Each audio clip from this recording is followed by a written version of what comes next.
Okay, we have the patch 15.15 notes today. They are out with nerfs to Alistar, Belveth, Braum, Irelia, Master Yi, Nyla, Pantheon, Quinn, and Rel, and buffs to Kled. And they're adjusting Quirky, Alawi, Rek'Sai, and then they're making system changes to Baron. That's kind of interesting.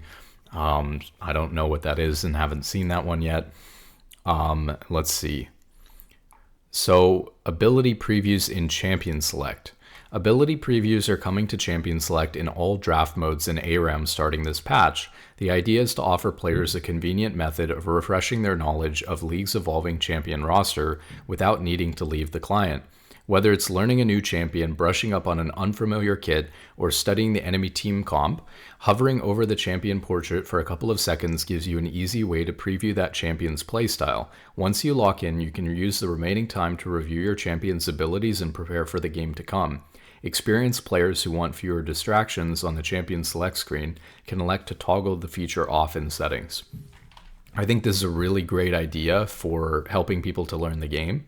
And potentially even, as we've talked about, getting some older players to, refresh and start learning again some of the abilities. But I imagine most of us will turn it off. But I think this is a really great feature for players learning the game, and more of this stuff is welcome. Really good idea to help get people into the game a little bit.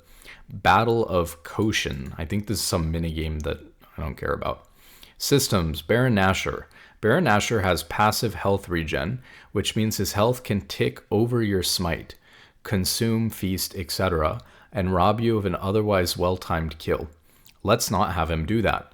As compensation, he's receiving 100 base HP, which should make Baron play out in a similar amount of time.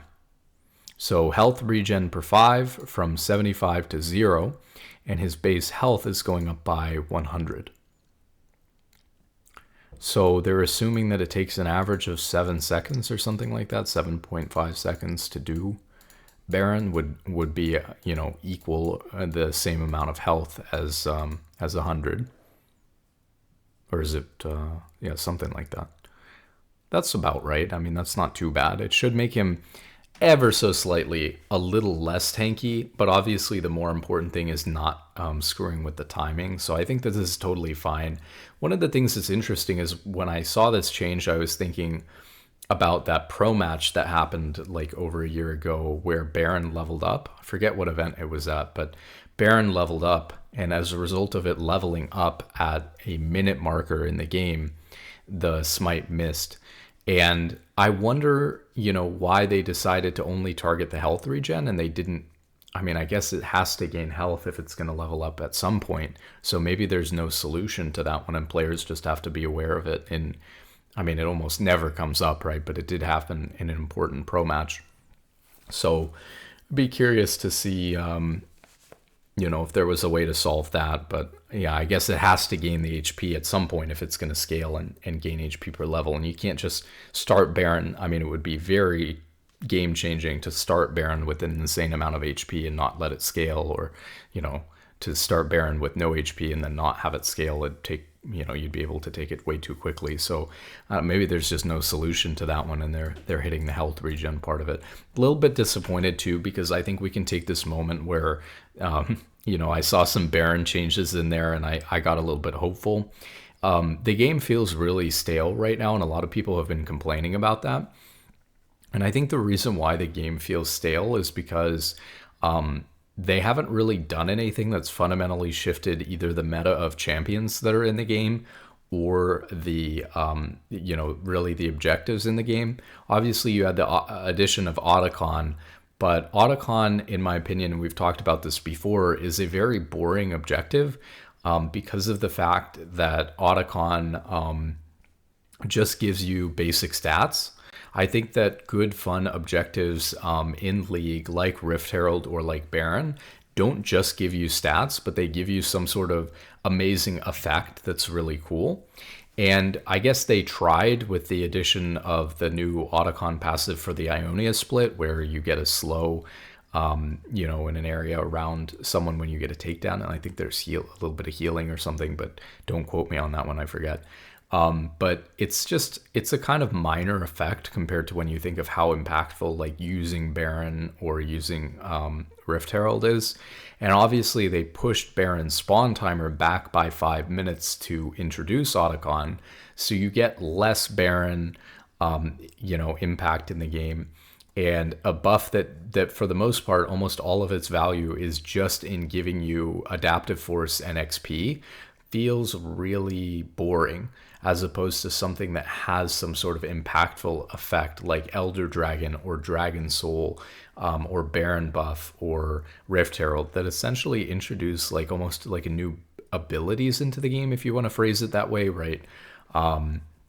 So I feel like it's a very underwhelming objective, and it hasn't really changed much, right? And so for those reasons, I just don't think that Otacon is a very interesting objective, especially when you consider that there's less Barons because they're pushing that back. They also diminished Void Grubs as well, right? By making it one Void Grub instead of two. There's also only one Rift Herald per game, right? We used to have, back in the day, there used to be two, potentially, not every game, but if you took it early enough, you could get two Rift Heralds in a game.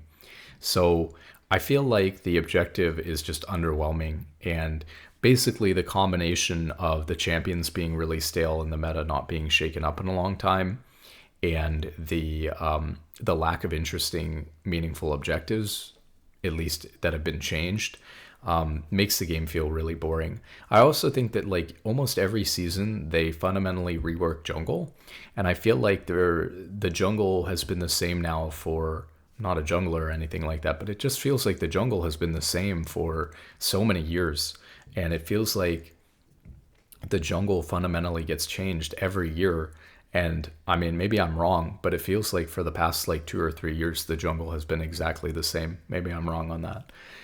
So League desperately needs some interesting changes. So when they flash something like a Baron change, could have been something like Baron's going to spawn at 20 minutes again at the same time as Otacon, and maybe we get some cross-map play between Baron and Otacon, and which one do you value more, and can your team coordinate and defend against both when they're on opposite ends of the map and stuff like that. But instead we got health regen on Baron is going down to 0, so that's obviously a little bit disappointing. Onto the champion changes. For Alistar, they're reducing his base armor by 7. Alistar has been one of the strongest support tanks for a while. Meh. We're delivering a nerf. While 7 armor may seem like a drastic change, recent armor nerfs to Braum and Leona both showed that these champions are very resilient to this type of change. We'll be monitoring this change to ensure that it hits our desired mark here. I don't know. We talked about this. I made a whole video just on Braum, the changes to Braum. But when we look at the support champions right now that are dominating, it seems to me, I guess this is probably on the new patch already, it seems to me that the supports that are dominating right now are enchanters. I mentioned that 4 out of the top 5 most picked support champions right now in Emerald Plus are enchanters: Lulu, Nami, Karma, and Milio. And all of them are sitting at a 52% win rate except for Karma. And the only reason why Karma is not sitting at 52% is because she only sits at 52% if you max E and build Enchanter on her, which is the better build in my opinion. But a lot of people are still obviously playing Karma as a poke support, where they're maxing Q, they're building Malignance and things like that. And that's just not as effective right now. And so that's dragging down the win rate to 50%. But believe me, Karma would be sitting at 52% as well if everyone was playing her as an Enchanter.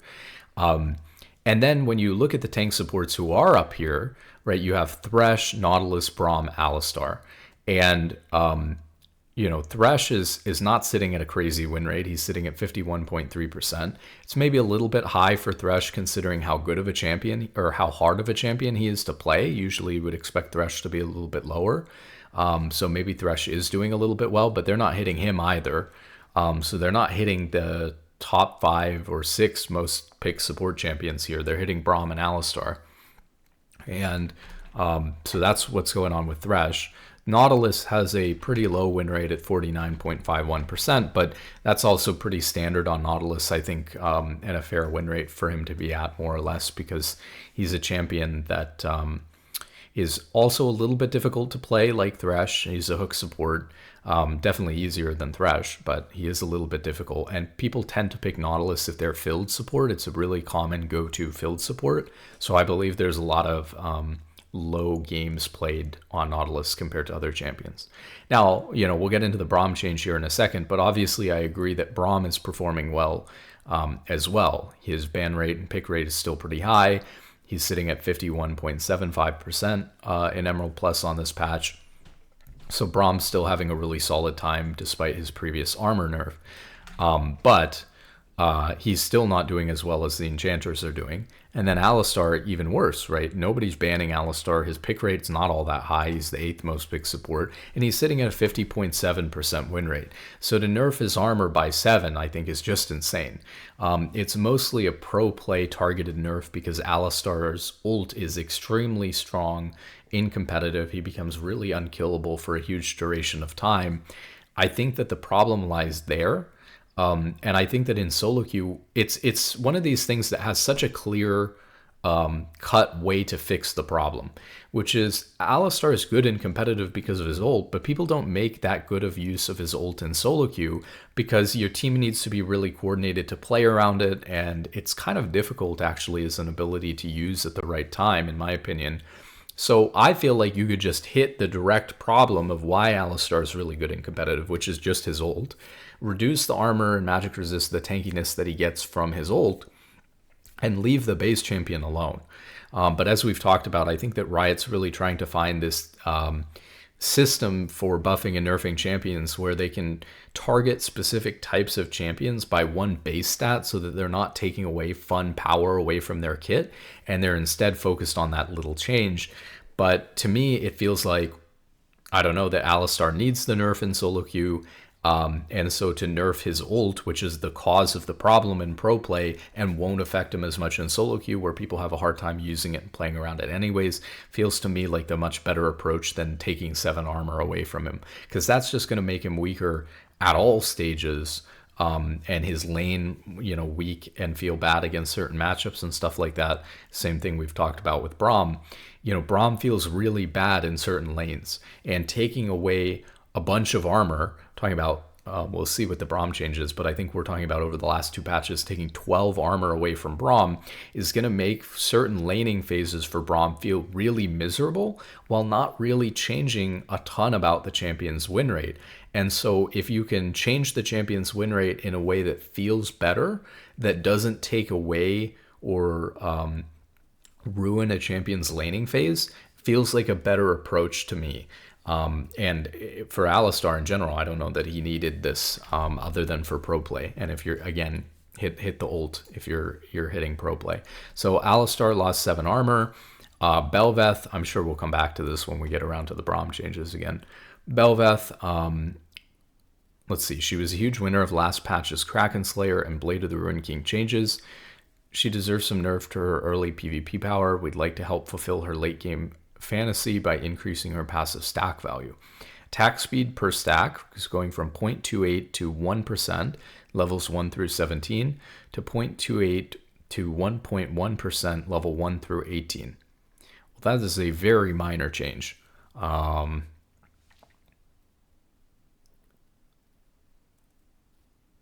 Yeah, that's tiny. I mean, we're talking about even if you got to level 18, you're getting an extra 1.8% attack speed. That's not helping to fulfill anybody's late game power fantasy. I think mostly what they ran into is they were changing Bel'Veth and they realized that for some reason her attack speed passive scales from level 1 to 17, and that doesn't make any sense. And so they just wanted to make it 1 to 18. And they're like, as a compensation buff, maybe we'll give her an extra 0.1% on her attack speed. It'll be at level 18, 1.8% extra attack speed. That's funny that they would put it like that. Q Void Surge, damage to champions 10 to 30 to 0 to 20. 100% total AD is staying the same. That is pretty safe. So it's losing 10 damage at all ranks, and it's going to do 0, which is really weird at rank 1 or whatever. Total damage to monsters, 55 to 115, plus 100% total AD. This is just unchanged. I'm not really sure why they listed it if it's just unchanged, but okay. I don't know. This is fine. Not huge nerfs to Belveth. If she's doing better because of the item changes, I think that these are very minor nerfs and appropriate. A little bit weird that this does 0 damage at rank 1, but to each their own. Okay, we got the Braum changes here. So they are going... I was wondering about this because they had written... The original nerf was from 47 to 42, and then in Freak's patch preview video, it showed 40 to 35. And I was like, did they think he was sitting at 40? Are they going to do, 42 to 37? Because they were trying to take away, a certain amount?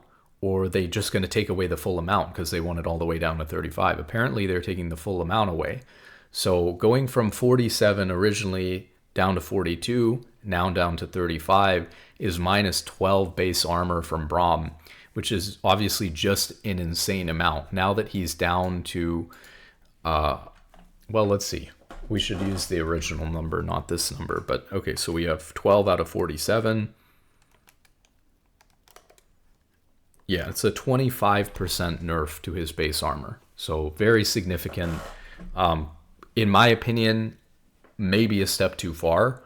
I already talked about it, so I won't go into it too much, but suffice to say that the reason why Braum is strong right now is because Lucian Braum is really good again, and people are playing a lot of Lucian right now in the meta. The other AD carry champions in the meta as well are Yuntal, i.e. auto attack reliant AD carries that Braum is very good against because of his E and very good with because of his passive. And so as a result, Braum is performing very, very well. There haven't been any meaningful buffs or changes to any of Braum's, kit in the past 2 years. For him to suddenly, over the last couple of patches, become very strong. So it's obviously meta dependent, which means that when these circumstances go away, Braum will become very weak, especially since he's losing 12 armor in total now, base armor, and he's also going to be losing some armor growth. So his armor growth is going from 5.2 to 5, which is not a huge change, but it means that at level... I think if my math was correct, at level 15, he's losing 3, right? 0.2 times 15, it would be 3. So by level 15, he loses 3 armor. So then you can break that down and say by level 5, he's losing 1. By level 10, he's losing 2. And by level 15, he's losing 3. Level 15 is pretty late. You don't get there on support most games. But, it's still an additional 1 or 2 armor on top of the 12. So he's losing anywhere between, depending on what level you are, 12 to, from the original, 47 armor amount that he's at, he's losing somewhere between 12 and 18, or not 12 and 18, 12 and 15 armor. And towards level 18, almost as much as 16 armor. So it's quite a big change. A little bit worried about this one. Let's see what they said. Braum's armor nerf last patch was significantly less impactful than we expected. He's still pretty much the best solo queue tank.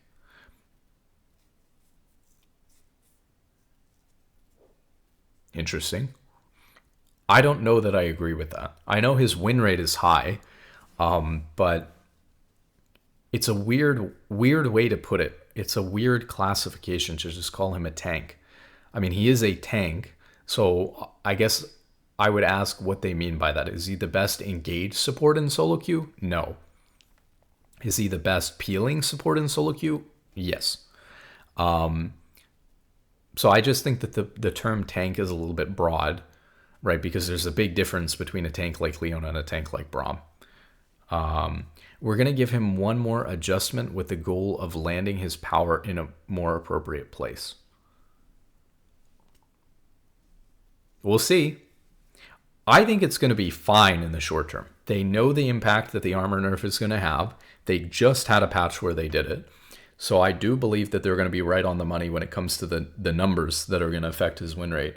The issue is that when the meta around him falls apart and changes and shifts, which everyone is begging Riot to do.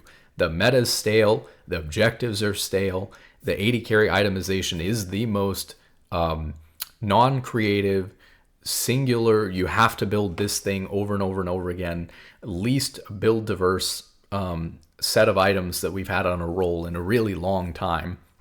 Everyone is begging them to change this stuff, has been begging them to change this stuff for patches and patches and patches now. When this comes to fruition that they change all this stuff, and by the way, since they do tend to balance somewhat around the pro play schedule, it should be soon, because they're not going to want to make these massive sweeping balance changes, right before, like during the middle of playoffs, right? Or after playoffs are over.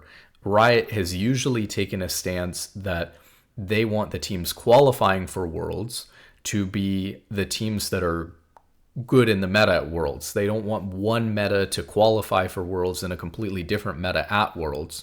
So if they're going to shape the meta that is going to define Worlds this year, it needs to be soon, because if they wait until playoffs or they wait until Worlds itself, then they're not going to be fulfilling that thing that they usually try to do. So my guess would be that major reforms and changes are coming very soon to the game, because they have to do it now before they disrupt pro play by making the teams that qualify for Worlds not be the teams that are actually good at the event.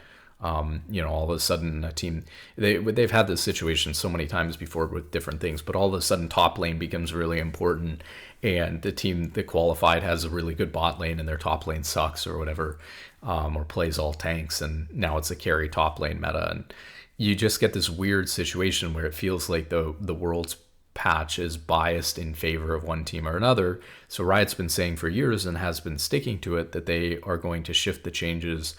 And even aside from just Worlds, they don't want to mess with playoffs either, because they don't want the teams that qualify for playoffs not being the teams that are good at playoffs either.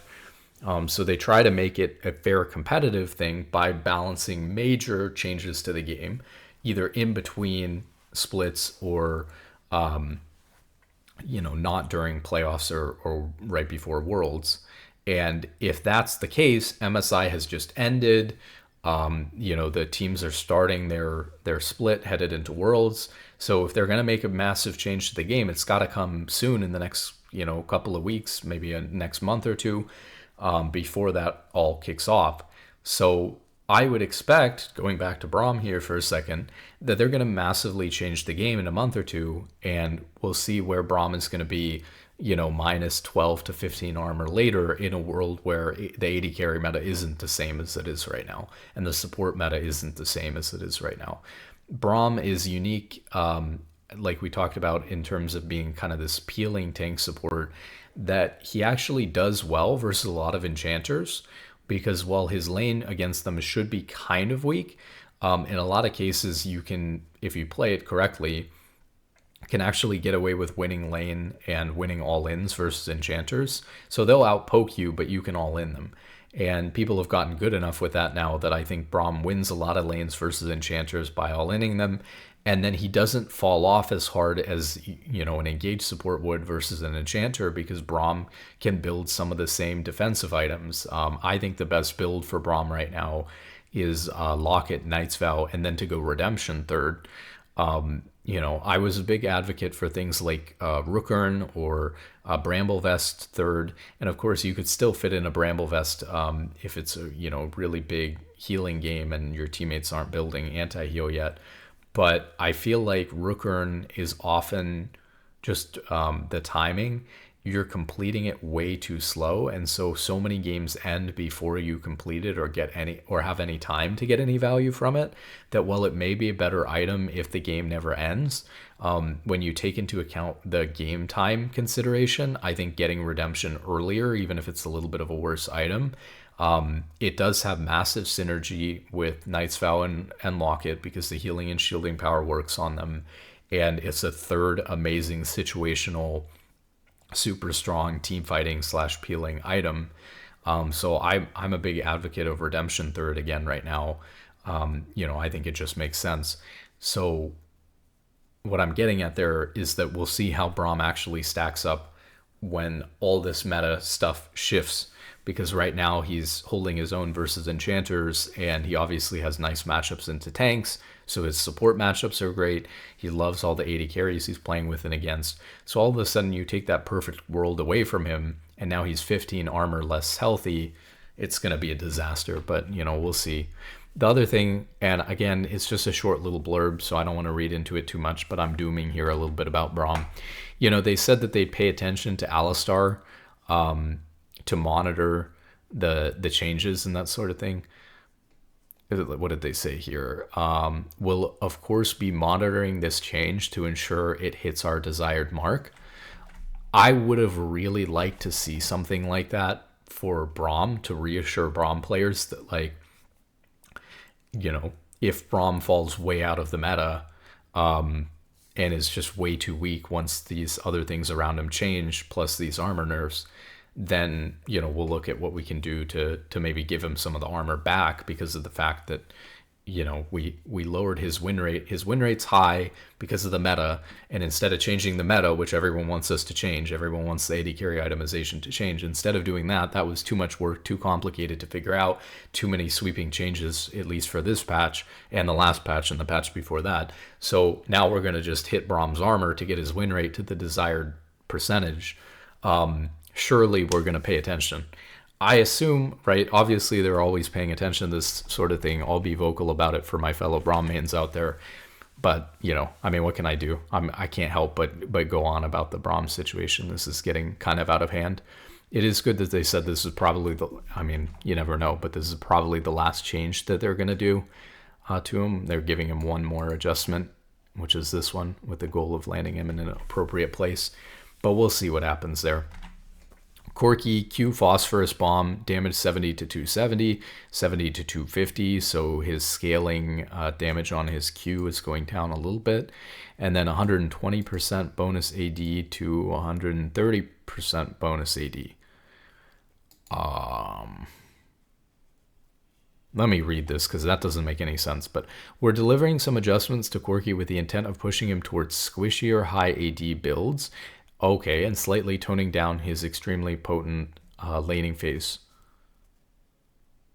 Okay, that's kind of interesting. What do they mean? Like they want Corki to not go Triforce or something like that? That doesn't make any sense. Wouldn't Corki just always go Triforce? What do they mean by squishier, higher AD builds? What is Corki building? Out of curiosity, because I would assume Corki just goes like Triforce, and maybe he's getting a little bit of health from that. I don't even see the champion. It's at the very bottom. Yeah, he goes like Triforce Manamune. I don't see anything wrong with this. This is pretty self-explanatory. The only tankiness he's getting is from Triforce. Which, he's just... I don't know how you would shift Corki away from building Triforce. Certainly 10% AD is not going to do it. They want him to build Yuntal IE or something? What are they thinking? But what doesn't make sense is I was saying, right, with the first change, his scaling damage on his Q is going down, right? Because he's losing more and more base AD the higher level it goes. But then he's also gaining a higher bonus AD ratio. So the longer into the game he gets, the more bonus AD he has. So like when he's at 200 bonus AD, then this is actually equal. So they're simultaneously deciding to hit his base damage scaling, but increasing his AD scaling. So the net effect is nothing. It's neutral, because he'll get his bonus AD and then he'll have the same amount of damage, exact same amount of damage as before. And with the break-even point being about 200 bonus AD, I would say that most of the time he's going to be doing, 5 less damage? Like he's going to, it's about the same amount of damage. And it's definitely not going to change his build away from Triforce. Triforce just synergizes well with Corki because it's a Sheen item. And, because Corki has multiple abilities that he can use to proc Sheen with his ult. You're never going to see Corki go away from Triforce unless you fundamentally rework Triforce. This is just weird. Our missile barrage 90 to 250 to 90 to 250, 80% bonus AD to 85% bonus AD. Ooh, 5% bonus AD on his ult. He might start building Yuntal or something. No, I don't know. Maybe they want him to build Essence Reaver instead of Triforce. Does Essence Reaver still have a Sheen in it? Probably. I didn't even see it here. I don't know what they're thinking with that one. Let's move on. Alawi passive damage increased, E adjusted. Okay. What are they trying to do? Reducing more frustrating outputs for her opponents. Okay, let's see here. Making her less annoying. Passive damage 9 to 162 to 9 to 162. 100% bonus AD, or 100% AD to 105% AD. So she's getting 5% AD on her passive. 40% AP is the same. Tooltips damage will now be updated with ranks in queue. Okay, so she's getting 5% AD on her passive. Tentacle Smash. Tooltip now shows full ability damage that updates with ranks in queue. Okay, it's just quality of life tooltip changes. E Test of Spirit. This is a big change. Tentacle Attack Timer. 5 to 3 seconds, level 1, 7, and 13. To 4 to 3 seconds, level 1, 7, and 13. And then the vessel duration is going down from 10 to 3. Let me think about this for a second. Vessel spawned tentacles now attack the vessel about 1 second sooner. Honestly, I'm having a tough time reading this. I'm thinking that if I'm reading this correctly, before when you got hit with E, right, you'd be marked by it basically for 10 seconds, and you'd be hit, if she was like less than level 7, you'd be hit once every 5 seconds. So, you know, it would try to hit you twice, basically. You know, once at the beginning, or once in the middle, once at the end. And then I don't really know what would happen if she's level 7 and it lasts for 10 seconds and you're getting hit every 4 seconds. Is it just the same? You're just getting hit potentially twice? And then obviously when she's level 13, there would be 3 of them in a 10-second duration instead of 2. So I don't really understand that to begin with.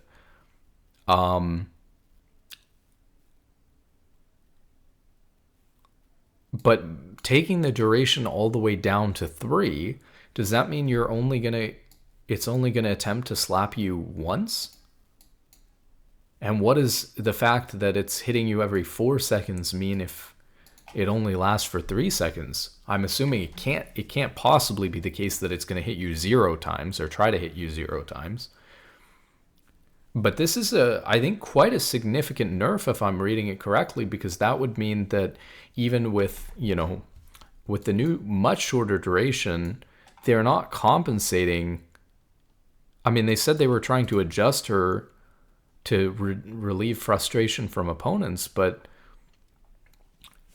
I don't think the 5% AD ratio on her passive is anywhere near compensating for the fact that her E is only going to attempt to hit you once instead of 2 or 3 times. I mean, that's terrible.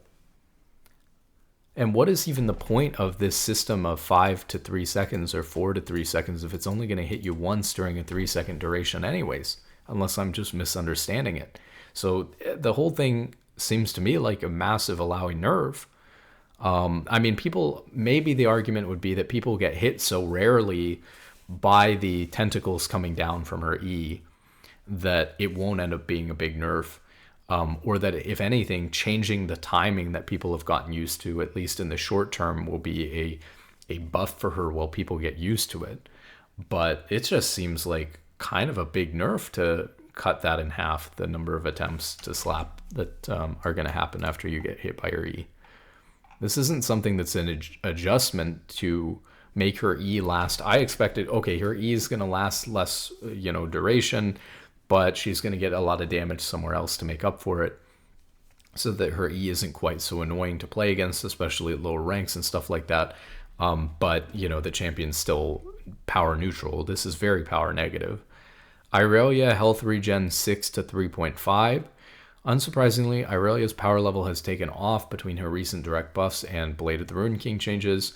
We're attacking her early health regen. That stat is typically skewed towards mid lane, where she can stand to lose a little more power. That makes perfect sense, right? So they're saying that Irelia gets poked more in mid lane than in top lane. They need to nerf both, but they want to skew it towards mid lane. Great adjustment. And yeah, I would expect that Irelia... I haven't seen a ton of Irelia personally in my games, but I would expect that she's doing well with the Blade of the Ruined King changes. Kled, okay, so they made a bunch of changes to Kled. Kled's buffs and overall shape landed extremely well. But they, look at this, after the 0.14 changes, they don't even want to commit to calling it 2514. They're just calling it the 0.14 changes. I've never seen that before. That's funny. But he's looking a little on the weak side. Yeah, I think I expected that to be the case. If I remember what I said last time correctly. We're giving him a bit more dismounted durability. Okay, passive Scarl, the Cowardly Lizard. Dismounted resistances 1 to 2% of bonus HP to 4 what? 4 flat resistances, I'm assuming, plus 1% bonus HP to 10 flat plus 2.5% bonus HP. Okay, so let me read this in a way that's comprehensible. Okay, so we're going from, he gets 1 to 2% bonus resistances based on his bonus HP. So he's going from 1 to 2% resistances based on his bonus HP to 1 to 2.5%. So 1 to 2 to 1 to 2.5. So he's going to get some more resistances based on his bonus HP. And then he's also getting a flat amount added on top of that from 4 to 10 based on the number of nearby enemy champions, which is going to help him get even more additional resistances. So that should help him a little bit if he's underperforming. Seems like a totally fine change. Master Yi. Q damage reduced for low AD builds. Let's see. Master Yi was a big winner from Blade of the Ruined King and Kraken Slayer buffs, so we need to take him down a peg. Okay. Q damage 30 to 150 to 20 to 100. That's a huge amount. 50 damage off of his Q when it's maxed. 50% total AD to 70% total AD, but obviously, like they said, they're giving some of it back to him in terms of his AD ratio. So he's getting 20% higher AD ratio. So to get 50 damage back on 20% higher, well, you get 20 damage per every 100. So even at 200 AD, you wouldn't be even on the damage on your Q. So you'd have to have more than 200 AD. Monster damage 95 to 315 to 80 to 260. So they're even reducing the monster damage on it. But then that's going up from 50 to 70% total AD as well. But I mean, he's losing even more damage there. He's losing, at least when his Q is max, 55 damage on the camps. So again, you'd have to be looking almost at 300 AD before you're doing the same amount of damage on your Q. Although by that point into the game, your clear speed is no longer an issue. So it's more important to think about we're 15 damage down, and you'd have to have about 100 AD in order to do that, which isn't too much. I mean, you could get there with your, it's total AD, so it's including your base AD. You get there with Longsword or two. So it shouldn't change too much there in terms of the monster damage, because once you have a Longsword or two, you're doing the same. But with the damage to champions, this is kind of significant, or the normal damage. Nyla, base AD 58 to 60, and attack speed growth is going way down from 3% to 2.25%. Nyla is the winningest bot laner in League of Legends, and while someone has to be on top, she's ahead by a little more than we think is reasonable. We're delivering what we expect to be a small overall nerf while increasing her early game agency. Yeah, okay. Right. Obviously, Nyla is a lane dominant, more early game skewed champion because of the fact that she's not going to have the range to be able to perform later in fights like other ADs would.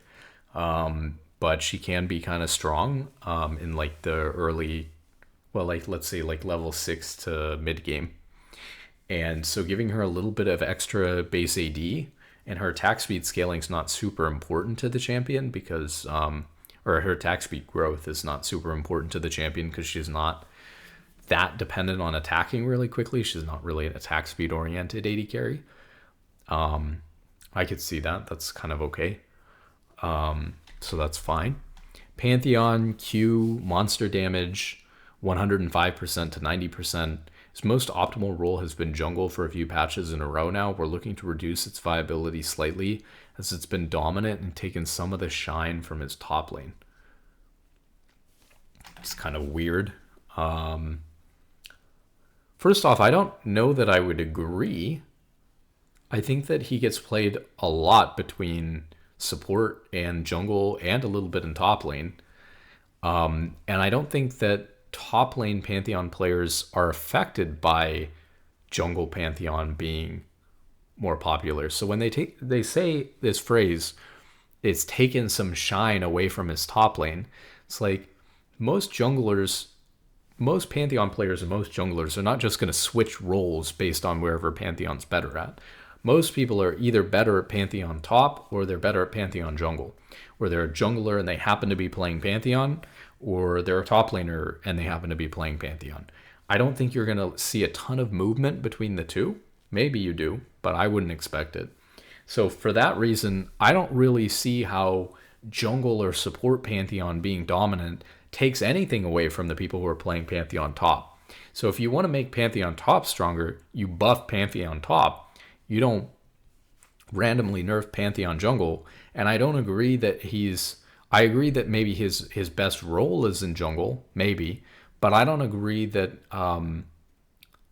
it's been super dominant or anything like that. I mean, we're looking to reduce its viability slightly as it's been dominant.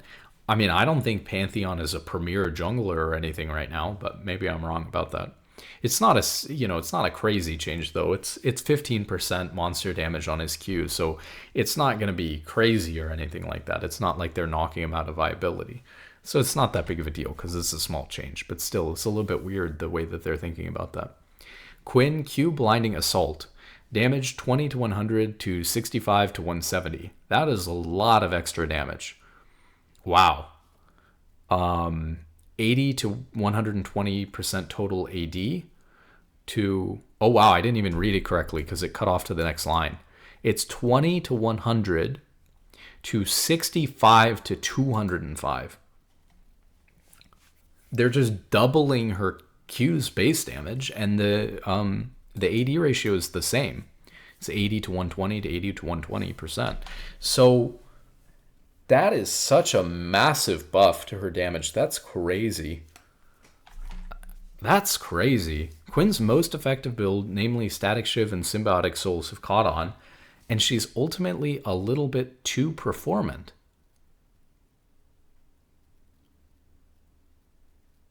Is this just written incorrectly? We're taking a stab at her strength in the later laning phase, weakening her wave clear by asking her to wait a little longer to access that area of effect power while preserving her auto attack damage. Q damage decreased 20 to 100 to 65 to 205. This is just written incorrectly again. I don't know who keeps messing up the patch notes. Let me open the client and see if it's written differently. But I bet it's going to be written the same in the client. Maybe the League Wiki will have the correct numbers already. But that's not... They just... the patch notes say that they doubled her Q damage. I was going to be like, Quinn is one of those champions, if I remember correctly, that's like very low pick rate, but like the highest win rate champion in the game type of thing. Like she sits at like a 55% win rate. But, you know, it's a very niche pool of players who pick her. Let me see here. So there's no way that you're buffing the Q damage by double. Let me see if I can pull up the patch notes here and if it says the same thing.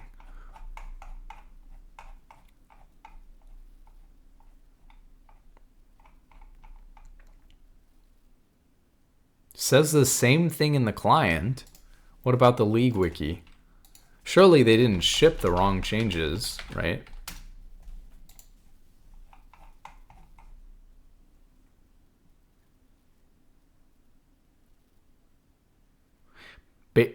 What?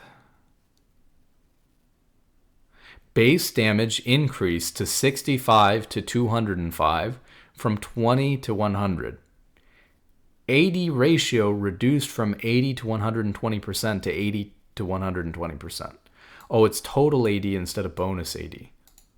Okay, so we did pick up on one thing here, which is it's total AD versus bonus AD. But let me go back here and take a look at this again.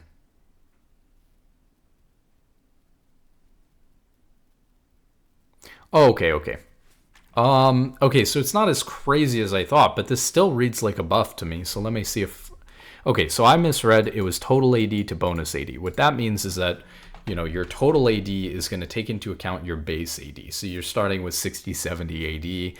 And so when you're sitting at 200, you know, total AD, that's going to be your total amount that's being applied to your ability. But when you're talking about your bonus AD, it's just the AD that's coming from your items. So if you had 70 to start out with, you're only getting 130 towards your ratio. So that's going to decrease the amount of damage she's dealing on her Q by whatever her base AD is. So if we go back to the Quinn wiki and we look at what her base AD is, she has 59. So she's losing 59 damage, and they're adding back, okay, it's not so bad.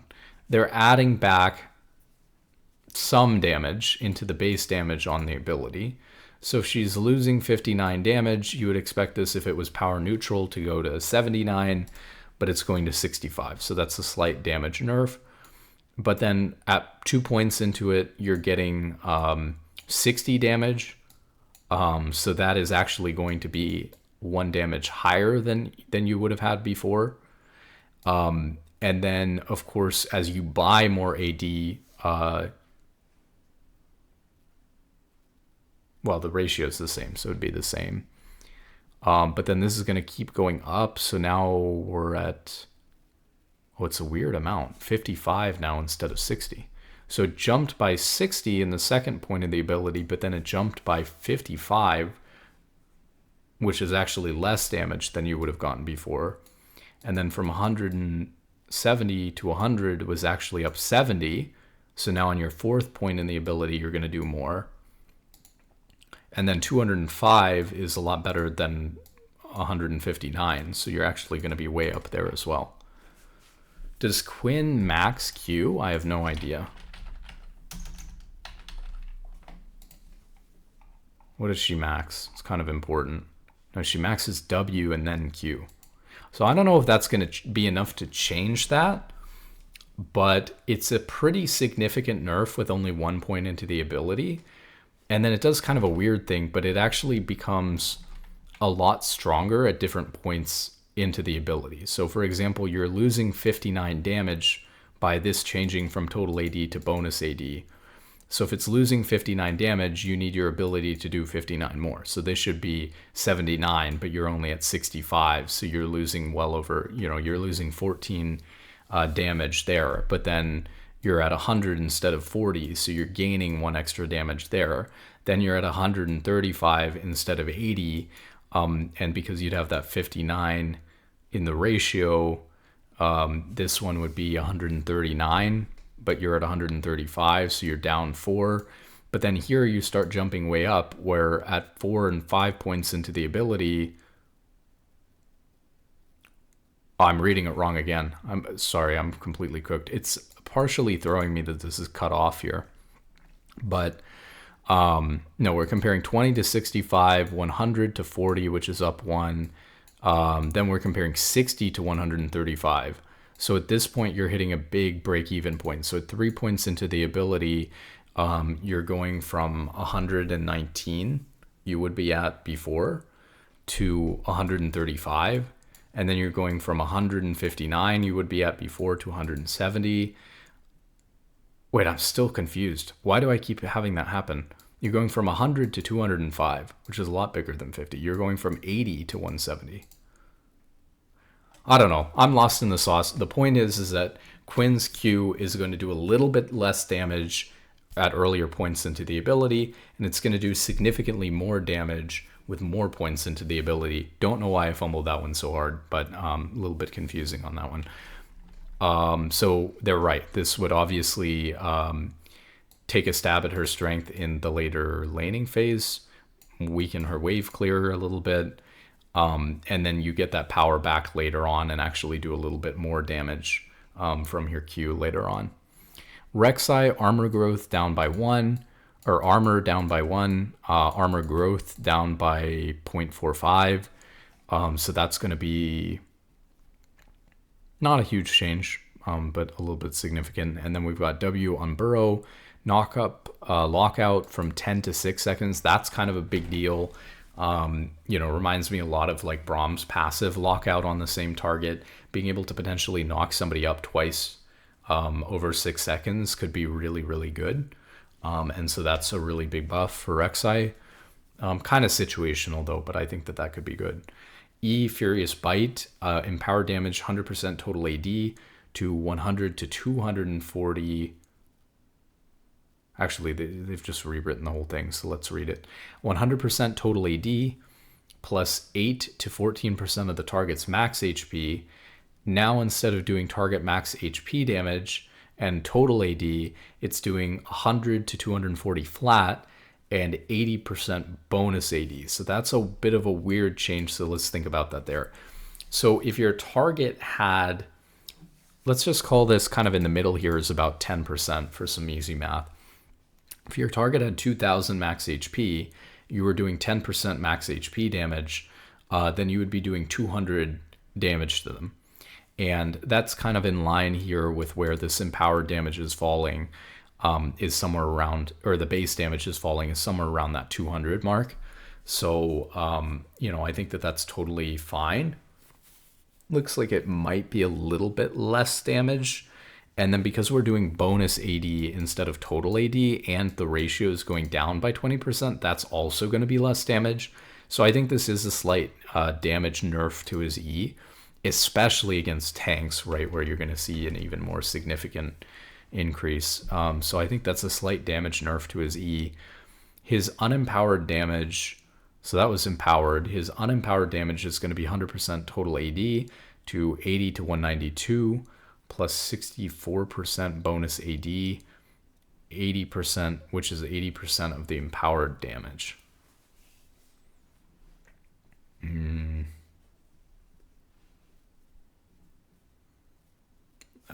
So let me think about that. So the break-even point with 100% total AD would be, let's say you had 100 total AD, then you would be expecting to deal 100 damage with your unempowered E, and that will be right in there.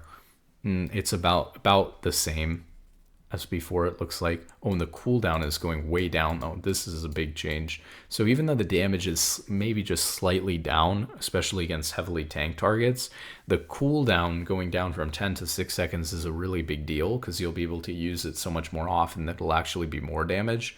So this looks like another positive change for him. Then his R damage is going from 150 to 450 to 150 to 350. So he's actually losing 50 damage on rank 2 ult and 100 damage on rank 3 ult. 100% bonus AD to 100% bonus AD. So that's staying the same. 25 to 35% missing HP to 15 to 25% target max HP. So it's a lower percentage, but now we're dealing with max HP, which is a lot higher than missing HP. So again, you're going to have a break-even point there, kind of hard to figure out. It really depends on, right, how much HP they were missing and how tanky the target is. And then the cooldown is going up from 100 to 80 seconds to 120 to 80 seconds, but it'll be, it'll be the same rank 3, but that's really late into the game. Cooldown on interrupted cast from the target dying. cooldown on interrupted cast is going from 10 to 5 seconds. So if you try to cast it and then the target just dies, it doesn't eat your ult, you get it back up, can use that faster. Now resets W cooldown on cast. That's really cool because that's actually kind of a big deal, because if you combine that with this knock-up lockout, what you can do is you can initiate on somebody and you're going to hit them with the W on burrow and you're going to knock them up, and they're going to be, taking damage initially from the knock-up. And then if you ult to somebody, not only just as a final blow finisher, but if you ult to somebody, even if they have a little bit too much HP, you're going to be able to have that W cooldown reset. And because the lockout is lower now, it's, potentially 6 seconds, you're going to be able to follow up with an initial knock up into ult, into knocking them up again. And even if you're not ulting to finish them, the fact that you're going to be able to hit them with a second knock up combo, they could be well out of range right now, finishing them with just the ult. And you're going to be able to finish them because you have that knock-up combo for a second time. So that's kind of a big deal. Overall, these are pretty significant buffs, I would say, to Rek'Sai. Rek'Sai's been sad with her lack of true damage, so we're adding it back so that Rek'Sai players can experience... Wait a second. Are these damage numbers true damage?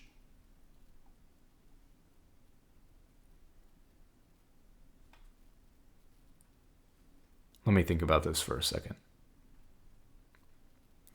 That is another extremely big deal, because I guess you would know this if you knew Rek'Sai better or if you had read the blurb, but it doesn't mention it here, obviously. If these damage numbers that we just talked about are true damage numbers, that's a really big deal, because we were making the comparison. I was saying maybe his E will do a little bit, or her E will do a little bit less damage or whatever. But no, that's a really big deal, because rather than doing less damage, if this was, percent target max HP, but it wasn't true damage, then we're talking about easily half of that damage is being reduced by resistances. So if this is now true damage, then we're probably doing more, because we were doing slightly less damage. Just kind of roughing the math out, it looked like we were doing slightly less damage. So if it's true and you're doing like almost double than slightly less, then you're actually getting a huge damage increase. So these are pretty significant Rek'Sai buffs with all that being said. Better late game crowd control, more casts of Furious Bite, more damage on it as well, quality of life changes. These are some really big Rek'Sai buffs. Quite significant. Rel W shield decreased. Rel is right up there with Alistar and Braum as one of the best tank supports in the game. And just like those two, we're delivering some nerfs to make room for other supports to shine. We're looking to make her durability a little bit less guaranteed with this change. Keep in mind, by the way, that with the no change to all those enchanters that I just mentioned, and I can mention more too, because this is the final change, and obviously spent a lot of time, and that's kind of my area of expertise, focusing on what's going on here with the support stuff. The other thing that's crazy about this is you keep going down the list and looking at the other enchanters out of the top 5, and the next ones that you come to are Yuumi, Soraka, and Janna. And Yuumi is sitting at a 49% win rate, her ban rate's climbing, blah blah blah. Now Yuumi, as we talked about in the previous one where I was talking about these Braum changes, fundamentally broken champion. Only reason why Yumi's not up there is because they've targeted Yuumi with so many specific nerfs, because they don't want her to be competitively viable or viable in high elo, since she's meant to be a learning champion and she breaks too many of the fundamental rules of the game. As an enchanter, your vulnerability is being able to get killed and being a very squishy, mobile, vulnerable champion. But you can be one of the most impactful champions in the game if your positioning is good enough for you to survive. Yuumi doesn't have to worry about that major trade-off of being an enchanter, because she's untargetable. And so Yuumi, if she's balanced like the other support champions that are enchanters, will simply be way too strong and dominate if because of that fundamental weakness just being removed from the champion. So for that reason, she kind of fundamentally breaks the game when it comes to enchanters. And as a result, they've isolated Yumi into this role of like, here we can get new players into the game, into the support role, without having to worry about all the complicated mechanics of League or having to click. And then they can transition, if they enjoy the game, to doing something a little bit more League related, like clicking to move and playing, other real champions. So the only reason why Yumi's not higher is because they've been very careful specifically about preemptively nerfing Yumi multiple times recently, even though she's at 49%. Soraka and Janna, which are the next two, are both also at 52%, by the way, just not being picked as much yet. So what I wanted to say about this is that when you nerf Braum, Alistar, and Rel, which are, yes, 3 of the top tank support champions right now, you are going to directly buff the win rate of Lulu, Nami, Milio, and Karma, and Yumi, and Soraka, and Janna, all these enchanters that are way overperforming right now. You are going to significantly buff all of them versus those matchups, and so they're more likely to win those matchups because of the heavy nerfs that you've thrown on all these tank supports. Even though all the tank supports, even including Braum, are kind of doing worse than the enchanters are. Although Braum's win rate is still a little bit high, like I said. Alistar and Rel really aren't. So I don't know. I think it's a weird direction to take. I think we're about to see the support meta be dominated by enchanters, but we'll see. And they pushed it there intentionally. I don't know why, but that's what they wanted to do. So let's see. Rel's change is 25 to 125 on her shield to 20 to 100. So she's losing 5, ramping up to 25 shielding, and 13% max HP stays the same. Not a huge change. A little bit interesting, right, that with Rel they decided to nerf her shield instead of her armor directly. We were talking about that as a philosophical way to change the game, that maybe they could get more stable changes or something like that by targeting those base stats. It's a little bit weird that they're changing her abilities but not the other ones. Lot of skins on this patch. Let's see, 1, 2, 3, 4, 5, 6, 7. So a good skin in terms of, or a good patch in terms of skins. We've been keeping track, seeing if it just amazes me when the patch comes out and they release 3 or 4 skins. It's like, no wonder they're not making as much money as they could, but we'll see. I'd like to see them hone in really from a business perspective. How many skins per patch is optimal, right? Is it 7? Is it 4? What is the correct amount? Because if you release too many, let's say you released 30 skins a patch, you'd have to hire so many people to be making skins, that you would, and there would be a huge diminishing amount of purchases because people aren't going to keep up with buying 30 skins a patch. You would, have significant diminishing purchases on skin number 20, 21, 22, 23, etc. So what is the optimal number from a business perspective of skins to be releasing per patch? What doesn't make sense to me is it cannot be the case that it makes sense to release 4 skins or 3 skins one patch and 7 skins the next patch. That just doesn't make any sense. There's an optimal number of skins to release per patch. They should figure it out. But, my opinion is that it's probably closer to 7 than it is to 3 or 4. So that should be good. Looks like it's a pretty good skin line. Interesting. So, that's the patch notes. That being said, good luck in solo queue. Have a wonderful day.